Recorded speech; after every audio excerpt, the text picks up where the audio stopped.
Oke, sekarang ini aku sedang berada di Indonesia Science Center di Taman Mini Indonesia.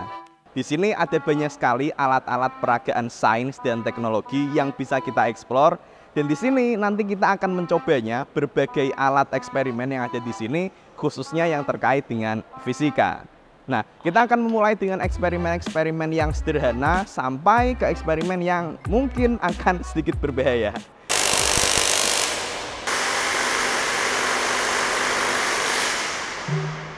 Jadi kita langsung masuk aja, teman-teman.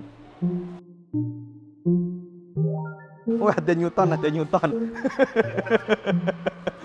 Foto sama Newton. Einstein, Einstein.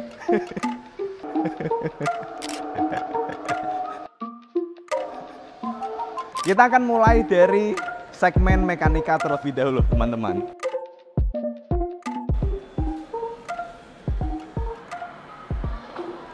Kita mulai eksperimennya dengan roda berpacu atau racing wheels. Dan di sini kita memiliki dua buah roda yang memiliki struktur yang berbeda. Roda pertama memiliki massa yang tersebar di bagian luar.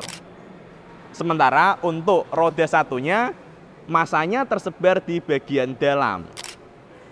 Dan kemudian pertanyaannya, kalau kedua roda ini kita letakkan di suatu lintasan miring, lalu kita lepaskan, roda manakah yang akan bisa sampai ke bawah terlebih dahulu? Oke, kita langsung coba saja. 1, 2, 3. Dan ternyata roda yang lebih dulu sampai di bawah adalah roda ini. Kenapa kok gitu? Ini berkaitan dengan distribusi massa. Jadi, ketika sebuah benda memiliki distribusi massa yang terletak di bagian luar, maka dia cenderung untuk lebih susah berputar. Jadi berputarnya agak lebih lambat. Sementara kalau massanya terdistribusi di bagian dalam, maka dia cenderung lebih mudah untuk berputar. Dalam fisika, ini disebut dengan momen inersia. Benda ini memiliki nilai momen inersia yang lebih kecil dibandingkan benda yang memiliki distribusi massa di luar. Dan hasilnya, benda dengan momen inersia yang lebih kecil akan bisa bergerak lebih cepat dibandingkan dengan yang lainnya. Oke, mantap sekali. Kemudian kita lanjut ke eksperimen yang kedua. Ini adalah eksperimen yang berkaitan dengan gaya gesek. Nah, kalau kita lihat di sini setupnya, ada benda, 4 buah benda yang terletak di 4 macam lintasan. Dan di sini kita akan mencoba dulu aja, teman-teman, apa sebenarnya perbedaan dari masing-masing lintasan ini. Oke, aku akan coba langsung dulu aja, mulai dari menarik benda yang pertama. Oke, rasanya cukup ringan, cukup berat juga. Kemudian benda yang kedua, sedikit lebih ringan tapi enggak jauh berbeda. Kemudian yang ketiga, ini lintasannya yang jelas lebih berbeda dibandingkan dua sebelumnya. Ini berat loh. Berat loh. Iya ya, berat ini, karena ini bahannya dari karet. Ini loh. Oh, nariknya aja sampai keset juga. Dan kemudian kita masih ada satu lagi. Nah, kalau ini aku coba tarik aja. Nah, paling ringan didorong gini aja loh, udah gerak sendiri. Nah, di sini kita belajar tentang gaya gesek, teman-teman. Jadi nilai gaya gesek antara suatu benda dengan benda lainnya, dalam hal ini dengan lantainya, berbeda-beda tergantung dari jenis lantainya. Kalau misalkan ini menggunakan lantai biasa seperti ini cenderung ya tetap ada gesek, ada gaya gesek, tapi nggak terlalu berat. Tapi kalau lantainya ini terbuat dari karet.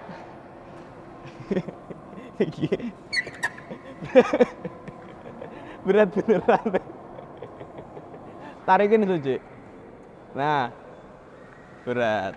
Kalau yang ini kan gampang. Nah, gampang.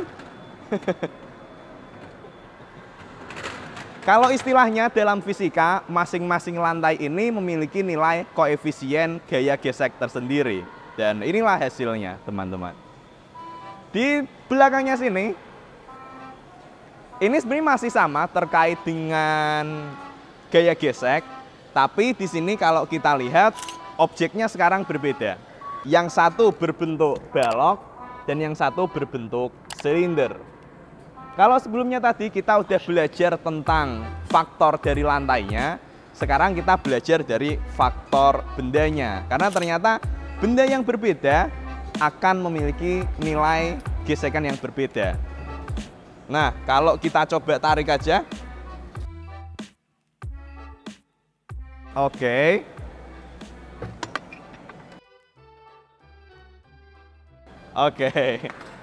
Dan ternyata kalau dari yang aku rasakan, ternyata untuk silinder ini cenderung untuk lebih ringan ditariknya. Dalam artian gaya geseknya nggak terlalu besar. Kenapa? Pertama, di sini kita dapat faktor tambahan bahwa silindernya bisa berputar. Kemudian juga dari segi luas penampang permukaannya yang terkena dengan lantainya ini pun juga lebih kecil. Sehingga gaya geseknya juga lebih kecil, teman-teman. Lah, ini kalau alat ini malah pernah bikin juga aku. Nih, rolling up atau menggelinding ke atas ini. Aku udah pernah bikin eksperimennya di video di YouTube. Dan ini kalau kita coba, teman-teman, ini eksperimen yang cukup mind blowing. Karena kalau kita lihat di sini, ini lintasannya naik loh. Tapi anehnya, kalau misalkan benda ini aku lepaskan, loh. Kok malah dia menggelinding ke atas? Padahal kan kalau secara natural benda itu nantinya akan menggelinding ke bawah. Tapi kok malah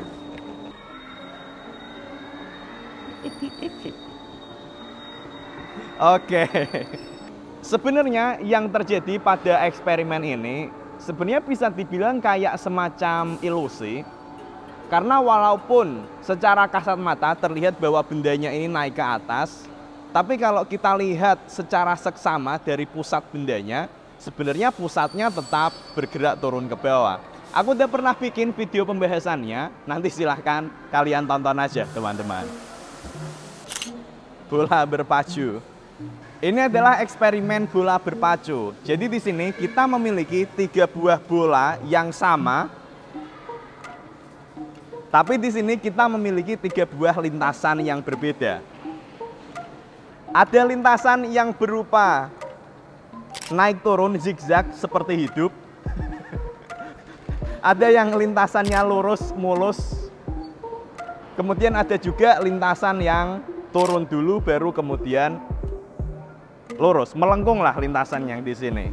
Dan kemudian pertanyaannya, ketika dilepaskan bolanya, yang manakah yang akan jatuh terlebih dahulu sampai ujung? Oke, 1, 2, 3. Oke. Dan ternyata bola yang paling cepat jatuhnya adalah bola yang ini, yang memiliki lintasan melengkung. Bukan yang lintasannya lurus dan bukan pula yang naik turun zigzag seperti ini. 1, 2, 3. 2, 3. Oke. Nah, ternyata dari ketiga lintasan ini, lintasan yang menghasilkan gerakan bola paling cepat ternyata adalah yang memiliki lintasan melengkung ini. Nah, kalau di matematika kita menyebut lintasan melengkung ini dengan istilah Brachytochrone curve. Jadi intinya ini adalah kurva yang paling optimal sehingga bolanya akan mendapatkan tarikan gravitasi yang cukup kuat sehingga nanti dia bisa bergerak dengan lebih cepat juga hasilnya. Kalau ini katrol, dan kalau mungkin ada teman-teman yang udah pernah mengikuti channelku dari awal banget, mungkin inget bahwa aku pernah melakukan eksperimen katrol ini. Yang ini juga pembahasannya ada di anime Dr. Stone di season 1 di awal-awal. Jadi pertama di sini setupnya adalah ada katrol yang cuma terdiri satu buah katrol aja, satu tok.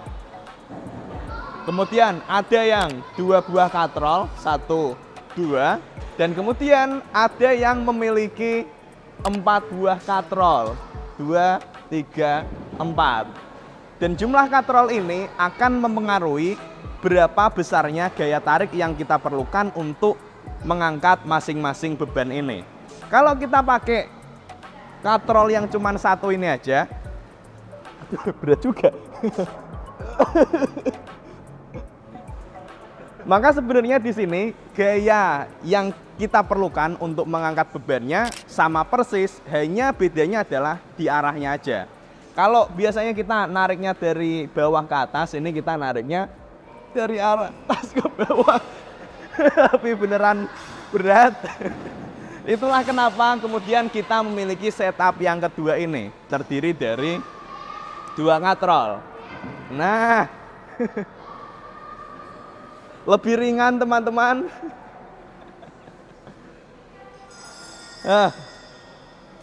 Karena sekarang kita hanya memerlukan gaya yang besarnya setengah dari berat ini. Karena gayanya sudah dibagi oleh kedua tali ini teman-teman. Dan kemudian yang terakhir, ini yang paling menarik. Karena beban yang sama, kalau aku narik yang ini, ya, ringan banget.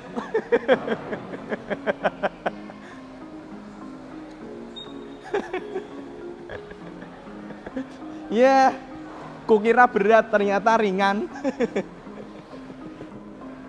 Karena di sini dengan setup 4 buah katrol ini, sekarang kita hanya memerlukan gaya sebesar seperempatnya aja, teman-teman. Seperempat dari beratnya untuk mengangkatnya. Dan di anime Senku menggunakan teknik ini, teknik katrol ini untuk mengangkat pohon yang menimpa tubuhnya Kohaku. Pinter emang Senku. Mungkin ini sekarang kelihatannya aku kayak lagi bersantai di duduk kursi biasa ya teman-teman. Tapi sebenarnya ini bukan. Karena kalau kalian lihat, ini adalah kursi paku teman-teman. Paku beneran loh ini. Nah, kemudian kita bertanya, nah padahal kalau pakunya cuma 1, pasti kan sakit kan kalau didudukin. Tapi kenapa kalau pakunya banyak nggak terjadi apa-apa? Nah, ini berkaitan dengan konsep tekanan teman-teman. Jadi tekanan sendiri atau pressure itu nilainya berbanding terbalik dengan luas area. Jadi kalau luas areanya itu kecil, seperti kita pakai jarum atau paku, itu kan nanti kita bisa menekan lebih dalam. Tapi kalau jumlah pakunya ini lebih banyak, sehingga luas areanya menjadi lebih besar, tekanannya nanti akan menjadi lebih kecil. Makanya di sini, walaupun aku duduk di tumpukan paku, nggak kenapa-kenapa teman-teman. Robek nggak ya?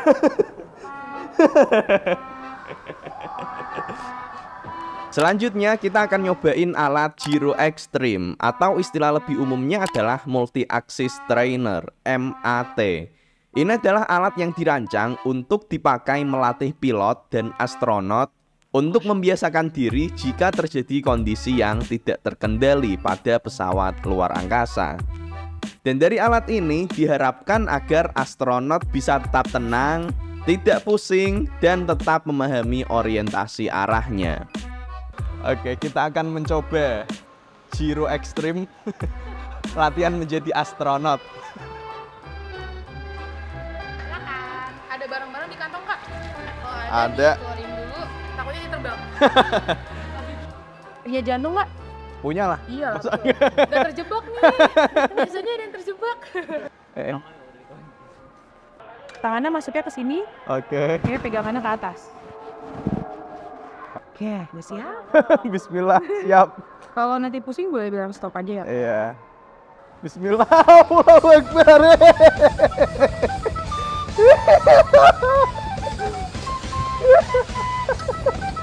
Pusing siap jadi astronot.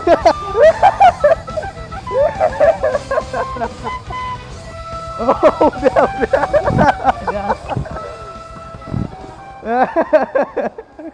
Yeay. Selamat tinggal terbang ke bulan. Oh, pas Kenapa? Diarahin. Mau foto pas kepalanya di bawah? Boleh. Bersedia kan? Iya. pelan-pelan.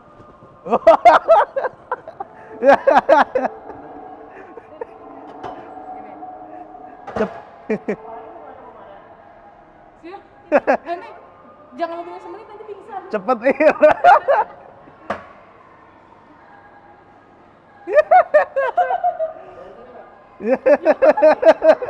Semangat. Jangan dilama-lamain. Nanti dia pusing. Testimoni pusing. Tapi nggak begitu sih. Jadi mungkin aku sudah siap menjadi astronot, teman-teman. Elon Musk kalau butuh astronot ke Mars, calling aja. Sudah latihan. Yeay. Ini namanya adalah fenomena giroskop. Jadi ketika roda ini berputar, ketika dilepaskan dia nggak akan jatuh seperti ini. Ini kalau diem kan jatuh nih. Tapi kalau dia diputar, ternyata dia tetap bisa seimbang. Aku udah pernah bikin eksperimen seperti ini juga. Udah ada penjelasannya juga, nanti bisa ditonton teman-teman. Kemudian ini ada prinsip yang sangat menarik teman-teman. Di sini aku punya gas kompresor. Kemudian ada air di bawah sini. Yang ajaibnya ketika udara ini aku lewatkan di atas, udaranya bisa tersedot dan naik ke atas.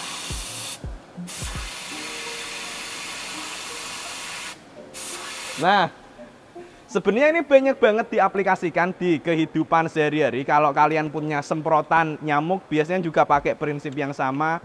Dan semprotan-semprotan yang kalian temui di kehidupan sehari-hari, itu juga menggunakan prinsip ini. Ini namanya adalah prinsip Bernoulli. Jadi pada prinsipnya, kalau ada gerakan udara yang bergerak dengan cepat, maka dia akan mengakibatkan tekanannya turun.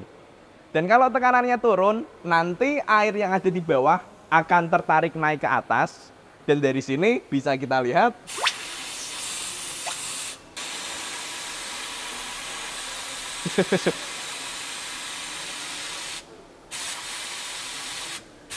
padahal airnya ini jauh di bawah loh.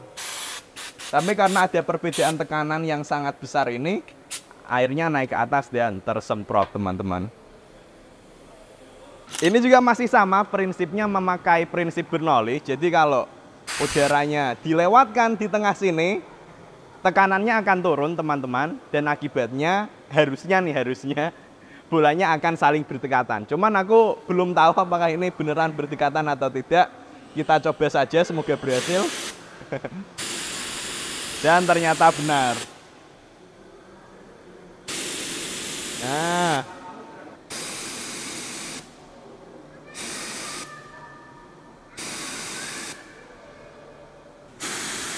dan ini adalah sebuah konsep yang kadang kayak kurang intuitif. Karena kadang orang mikirnya, loh kalau tengahnya ditiup harusnya justru memisah dong. Tapi ternyata enggak, dan inilah menariknya dari prinsip Bernoulli ini. Ini juga sama. Iya, ini lebih jelas nih malah nih.